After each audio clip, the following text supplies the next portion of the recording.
Well, plenty to get through in terms of the U.S. jobs report and the state of the economy as this crucial election count continues. For more, I'm joined live via Skype by Elizabeth Crofoot, senior economist at the Conference Board. Welcome back to the show. Great, thanks for having me. So let's start with your overall impression of the jobs created in October. 638,000, down from September, but it does drop the unemployment rate to 6.9%. What are your thoughts? Yeah, I mean, on paper, this is a great jobs report. Like you said, greater than expected job gains, and also that full percentage point decline in the unemployment rate is huge. We normally don't see that kind of movement on a month-to-month basis. We also saw the labor force participation rate tick up, especially for women. Last month, we saw that women started to step back from the labor force, and they seem to have made a little bit of a comeback in the latest month, so that's really good news as well. And we've also seen that the number of temporary and permanent layoffs has declined. But all that said, there's still cause for concern.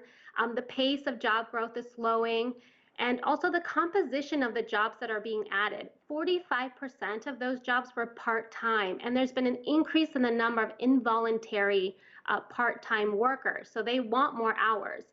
And we've also seen that the number of unemployed workers that have been jobless for 6 months or more has been elevated. It's already a third of total unemployment. So definitely some troubling times ahead if we don't get that in check. So let's break that down. What parts of the labor force are still lagging behind the most?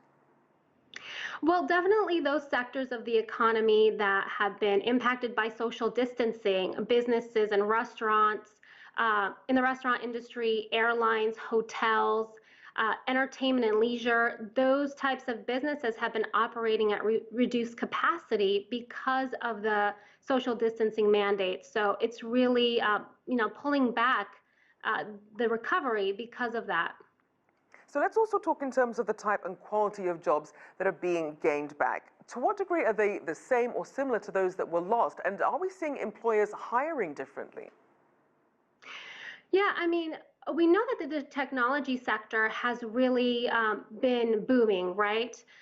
So those types of sectors that have really benefited from this enormous shift to online work, online schooling, and people increasing their e-commerce, right? So jobs in warehousing, in delivery, for example, also in grocery stores, for example, as people are still eating in more than they are eating out. So those are the types of sectors that have really benefited from this shift in consumption that we're seeing as a result of COVID. So what, from a government policy standpoint, can be done to help some of those lagging sectors? Well, I think it's important to take a step back and first think about the overall economy. Really focusing on the COVID response overall, having additional testing, contact tracing, also mask mandates. That type of response is going to help all sectors of the economy because consumers will be more comfortable going out and spending their money on in-person services, which is part of the economy that has really suffered because of social distancing. And aside from that, just targeted aid to those sectors, especially in small businesses, I think could go a long way to helping the recovery. And we did see that the private sector added nearly 1 million jobs, but the public sector lost about 275,000 or so. What should we read into that? Well, we know that a lot of those workers that were lost in the government sector were temporary census workers that were put off of the payrolls. But a lot of them were also state and local government employees, especially in the education sector. So that's really cause for concern. We know that these localities and states have really been suffering from reduced revenues associated from a reduced demand for COVID. So reduced sales tax revenue, for example, and income tax and corporate tax revenue has also declined. So that could potentially reduce public services like transportation, health and public safety. All of those jobs could potentially be at risk as well. So then what does the jobless figure combined with the overall success we're seeing with the stock market, with this backdrop of a pandemic and an unresolved presidential election, when you add all that together, what does that tell us about the state of the U.S. economy? Right. It's important not to read too much into the stock market, I think, especially because it's giving us a sense of expectations, future expectations from investors. And when we think about labor market indicators, they're really backward looking.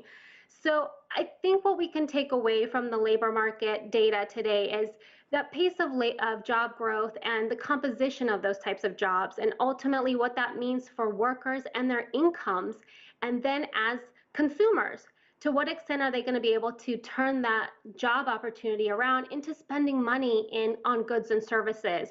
And the more that they're able to do that, that's going to help the recovery continue. And just quickly, we know that obviously a lot of people waiting to see what comes out of a relief bill. What should be included? What would be most helpful?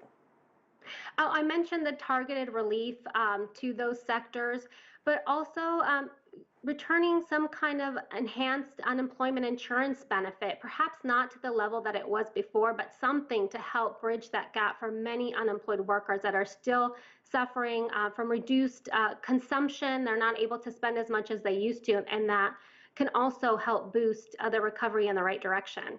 All right, thank you as always. Elizabeth Crofoot there, Senior Economist at the Conference Board.